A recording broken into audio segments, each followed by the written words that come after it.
ಸಿದ್ದರಾಮಯ್ಯನವರು ಅರೆಸ್ಟ್ ಆಗ್ತಾರಾ, FIR ಆದರೆ ರಾಜೀನಾಮೆ ಕೊಡ್ತಾರಾ, ಈ ಎಲ್ಲ ಮಾತುಗಳು ಭಾಳ ಚರ್ಚೆ ಆಗ್ತಾ ಇದೆ. ಈ ನಡುವೆ ಸಿದ್ದರಾಮಯ್ಯನವರು ಕೂಡ ಹೇಳಿದರು, ನೋಡಿ ನನ್ನ ವಿರುದ್ಧ ಪ್ರಾಸಿಕ್ಯೂಷನ್ಗೆಲ್ಲ ಕೇವಲ ಎನ್ಕ್ವೈರಿಗೆ ಮಾತ್ರ ಅನುಮತಿ ಇರುವಂಥದ್ದು ಅಂತೆಲ್ಲ ಹೇಳಿದ್ದಾರೆ.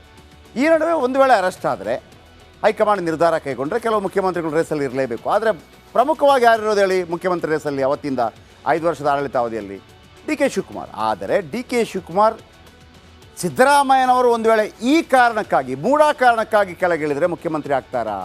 ಇಲ್ಲ ಅಂತ ಇದೆ ಪಡಸಾಲೆ, ರಾಜಕೀಯ ಪಡಸಾಲೆ. ಯಾಕೆ? ಇದು ಅಕ್ಕಿ ಮೇಲೆ ಆಸೆ ನೆಂಟರ ಮೇಲೆ ಪ್ರೀತಿ ಅನ್ನುವ ಕತೆ. DCM DKಶಿಗೆ ಮುಖ್ಯಮಂತ್ರಿ ಆಗುವಂಥ ದೊಡ್ಡ ಕನಸಿದೆ, ಹಾಗೆ ಆಗ್ತಾರೆ ಅಂತ ಅವರ ಸಹವರ್ತಿಗಳು ಹೇಳ್ತಾರೆ. ಆದರೆ ಈ ಸಂದರ್ಭದಲ್ಲಿ ಸಿದ್ದರಾಮಯ್ಯ ಕೆಳಗಿಳಿದಾಗ ಖಾಲಿಯಾಗುವಂಥ ಮುಖ್ಯಮಂತ್ರಿ ಸ್ಥಾನಕ್ಕೆ ಏರೋದಕ್ಕೆ DK ಶಿವಕುಮಾರ್ ಸಿದ್ಧರಿಲ್ಲ. ಸಿದ್ದರಾಮಯ್ಯ ಅವರನ್ನು ಕೆಳಗಿಳಿಸಿ CM ಆದರೆ ಏನಾಗಬಹುದು? ಒಂದು ದೊಡ್ಡ ಸಂಕಷ್ಟ ಉಂಟಾಗತ್ತೆ. ವಿರೋಧ ಪಕ್ಷಗಳು ಏನು ಹೇಳುತ್ತೆ ಅಂತಂದರೆ, ಈ ಮೂಢ ಹಗರಣವನ್ನು ಮಾಡಿದ್ದೇ DK ಶಿವಕುಮಾರ್, ಇದು ಮುಖ್ಯಮಂತ್ರಿ ಆಗೋದಕ್ಕೆ ಮಾಡಿದಂಥ ಕಸರತ್ತು. ನೀವು ಆರೋಪ ಮಾಡಿಬಿಡೋದು, ಅದನ್ನೇ ಇಲ್ಲ ಸರಿ ತಪ್ಪು ಅಂತ ಹೇಳುವಾಗ ಟೈಮ್ ಕಳೆದೋಗಿರುತ್ತೆ. ಒಂದು ವೇಳೆ ಆ ರೀತಿ ಏನಾದರೂ DK ಶಿವಕುಮಾರ್ ಮುಖ್ಯಮಂತ್ರಿ ಆದರೆ, ಸಿದ್ದರಾಮಯ್ಯನವರು ಆ ಸಂದೇಶ ಕೊಡದಿದ್ದರೂ ಕೂಡ ವಿಪಕ್ಷಗಳು ಕೊಡ್ತವೆ, ನೋಡ್ರಿ ಸಿದ್ದರಾಮಯ್ಯ ಕೆಳಗಿಳಿಸಿದ್ದೇ DK ಶಿವಕುಮಾರ್. ಆಗ DKಶಿ ಮೇಲೆ ಕುರುವ ಸಮುದಾಯ ಕೆರಳಿ ನಿಲ್ಲತ್ತೆ. ಹಾಗಂತ ಸಿದ್ದು ಆಪ್ತರಿಗೂ CM ಆಗೋಕ್ಕೆ ಬಿಡಲ್ಲ. ಯಾಕಂದರೆ ನಾನು KPCC ಅಧ್ಯಕ್ಷ ಆಗಬೇಕು ಅಂತ ರಾಜಣ್ಣ ಹೇಳ್ತಾರೆ. DCM ಕುರ್ಚಿ ಮೇಲೆ ಜಾರಕಿಹೊಳಿ ಕೂಡ ಆಸೆಗಣ್ಣಲ್ಲಿದ್ದಾರೆ. ರೇಸ್ನಲ್ಲಿ MB ಪಾಟೀಲ್, ಜಮೀರ್ ಅಹ್ಮದ್ ಖಾನ್, ಮಹದೇವಪ್ಪ ಅವರಿದ್ದಾರೆ. ಸಿದ್ದು ಶಿಷ್ಯರ ಆಟದಿಂದ DK ಶಿವಕುಮಾರ್ ಕೂಡ ಬೇಸರಗೊಂಡಿದ್ದಾರೆ ಅನೇಕ ಬಾರಿ.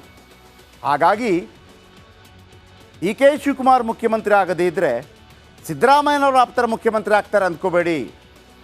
ಅಲ್ಲಿ ಮುಖ್ಯಮಂತ್ರಿ ಆಗೋದಿದ್ರೂ ಕೂಡ DK ಶಿವಕುಮಾರ್ ಆಸೆ ಪಟ್ಟವರೇ ಮುಖ್ಯಮಂತ್ರಿ ಆಗ್ತಾರೆ.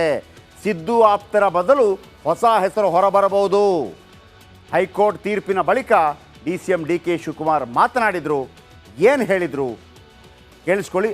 ಆಮೇಲೆ ಒಂದು ವೇಳೆ DK ಶಿವಕುಮಾರ್ ಮುಖ್ಯಮಂತ್ರಿ ಆಗದೇ ಇದ್ದರೆ DK ಶಿವಕುಮಾರ್ ಯಾರನ್ನು ಮುಖ್ಯಮಂತ್ರಿ ಮಾಡ್ತಾರೆ, ಅದು ವೆರಿ ಇಂಟ್ರೆಸ್ಟಿಂಗ್. ಆದರೆ ಸಿದ್ದರಾಮಯ್ಯನವರು ಅರೆಸ್ಟ್ ಆಗ್ತಾರಾ, FIR ಆದರೆ ರಾಜೀನಾಮೆ ಕೊಡ್ತಾರಾ, ಈ ಎಲ್ಲ ಮಾತುಗಳು ಭಾಳ ಚರ್ಚೆ ಆಗ್ತಾ ಇದೆ. ಈ ನಡುವೆ ಸಿದ್ದರಾಮಯ್ಯನವರು ಕೂಡ ಹೇಳಿದರು, ನೋಡಿ ನನ್ನ ವಿರುದ್ಧ ಪ್ರಾಸಿಕ್ಯೂಷನ್ಗೆಲ್ಲ ಕೇವಲ ಎನ್ಕ್ವೈರಿಗೆ ಮಾತ್ರ ಅನುಮತಿ ಇರುವಂಥದ್ದು ಅಂತೆಲ್ಲ ಹೇಳಿದ್ದಾರೆ.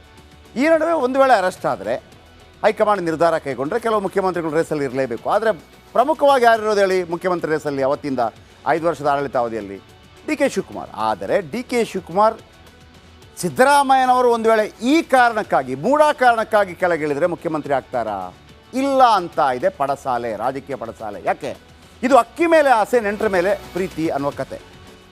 DCM DKಶಿಗೆ ಮುಖ್ಯಮಂತ್ರಿ ಆಗುವಂಥ ದೊಡ್ಡ ಕನಸಿದೆ, ಹಾಗೆ ಆಗ್ತಾರೆ ಅಂತ ಅವರ ಸಹವರ್ತಿಗಳು ಹೇಳ್ತಾರೆ. ಆದರೆ ಈ ಸಂದರ್ಭದಲ್ಲಿ ಸಿದ್ದರಾಮಯ್ಯ ಕೆಳಗಿಳಿದಾಗ ಖಾಲಿಯಾಗುವಂಥ ಮುಖ್ಯಮಂತ್ರಿ ಸ್ಥಾನಕ್ಕೆ ಏರೋದಕ್ಕೆ DK ಶಿವಕುಮಾರ್ ಸಿದ್ಧರಿಲ್ಲ.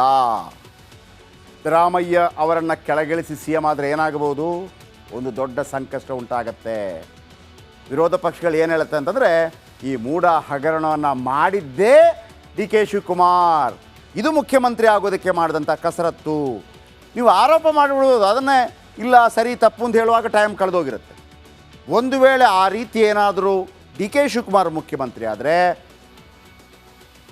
ಸಿದ್ದರಾಮಯ್ಯನವರು ಆ ಸಂದೇಶ ಕೊಡದಿದ್ದರೂ ಕೂಡ ವಿಪಕ್ಷಗಳು ಕೊಡ್ತವೆ, ನೋಡ್ರಿ ಸಿದ್ದರಾಮಯ್ಯ ಕೆಳಗಿಳಿಸಿದ್ದೇ DK ಶಿವಕುಮಾರ್. ಆಗ DKಶಿ ಮೇಲೆ ಕುರುವ ಸಮುದಾಯ ಕೆರಳಿ ನಿಲ್ಲತ್ತೆ. ಹಾಗಂತ ಸಿದ್ದು ಆಪ್ತರಿಗೂ CM ಆಗೋಕ್ಕೆ ಬಿಡಲ್ಲ. ಯಾಕಂದರೆ ನಾನು KPCC ಅಧ್ಯಕ್ಷ ಆಗಬೇಕು ಅಂತ ರಾಜಣ್ಣ ಹೇಳ್ತಾರೆ. DCM ಕುರ್ಚಿ ಮೇಲೆ ಜಾರಕಿಹೊಳಿ ಕೂಡ ಆಸೆಗಣ್ಣಲ್ಲಿದ್ದಾರೆ.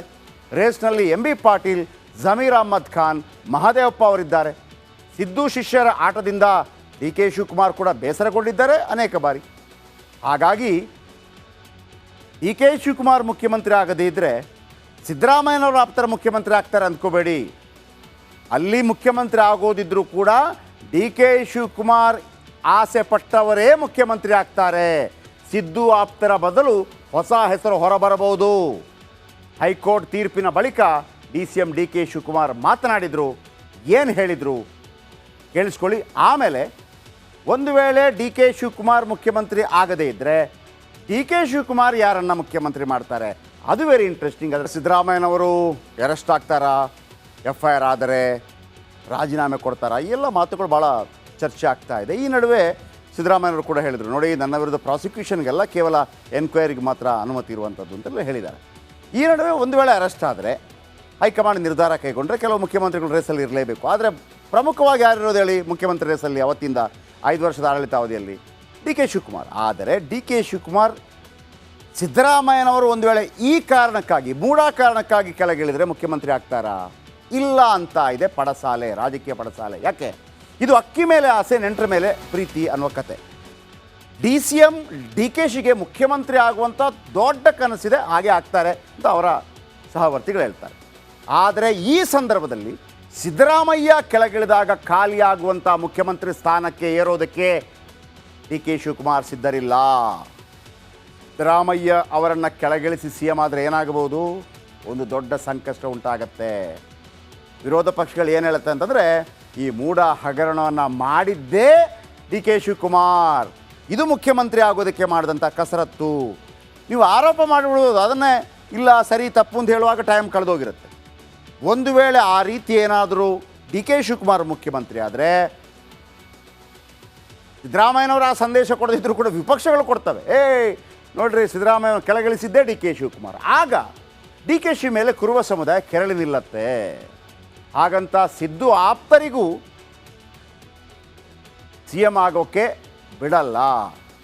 ಯಾಕಂದರೆ ನಾನು KPCC ಅಧ್ಯಕ್ಷ ಆಗಬೇಕು ಅಂತ ರಾಜಣ್ಣ ಹೇಳ್ತಾರೆ. DCM ಕುರ್ಚಿ ಮೇಲೆ ಜಾರಕಿಹೊಳಿ ಕೂಡ ಆಸೆಗಣ್ಣಲ್ಲಿದ್ದಾರೆ.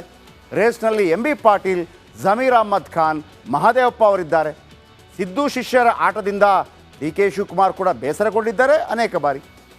ಹಾಗಾಗಿ ಡಿ ಕೆ ಶಿವಕುಮಾರ್ ಮುಖ್ಯಮಂತ್ರಿ ಆಗದೇ ಇದ್ದರೆ ಸಿದ್ದರಾಮಯ್ಯನವರು ಆಪ್ತರ ಮುಖ್ಯಮಂತ್ರಿ ಆಗ್ತಾರೆ ಅಂದ್ಕೋಬೇಡಿ. ಅಲ್ಲಿ ಮುಖ್ಯಮಂತ್ರಿ ಆಗೋದಿದ್ರೂ ಕೂಡ ಡಿ ಕೆ ಶಿವಕುಮಾರ್ ಆಸೆ ಪಟ್ಟವರೇ ಮುಖ್ಯಮಂತ್ರಿ ಆಗ್ತಾರೆ. ಸಿದ್ದು ಆಪ್ತರ ಬದಲು ಹೊಸ ಹೆಸರು ಹೊರಬರಬಹುದು. ಹೈಕೋರ್ಟ್ ತೀರ್ಪಿನ ಬಳಿಕ DCM ಡಿ ಕೆ ಶಿವಕುಮಾರ್ ಮಾತನಾಡಿದರು. ಏನು ಹೇಳಿದರು ಕೇಳಿಸ್ಕೊಳ್ಳಿ. ಆಮೇಲೆ ಒಂದು ವೇಳೆ ಡಿ ಕೆ ಶಿವಕುಮಾರ್ ಮುಖ್ಯಮಂತ್ರಿ ಆಗದೇ ಇದ್ದರೆ ಡಿ ಕೆ ಶಿವಕುಮಾರ್ ಯಾರನ್ನು ಮುಖ್ಯಮಂತ್ರಿ ಮಾಡ್ತಾರೆ? ಅದು ವೆರಿ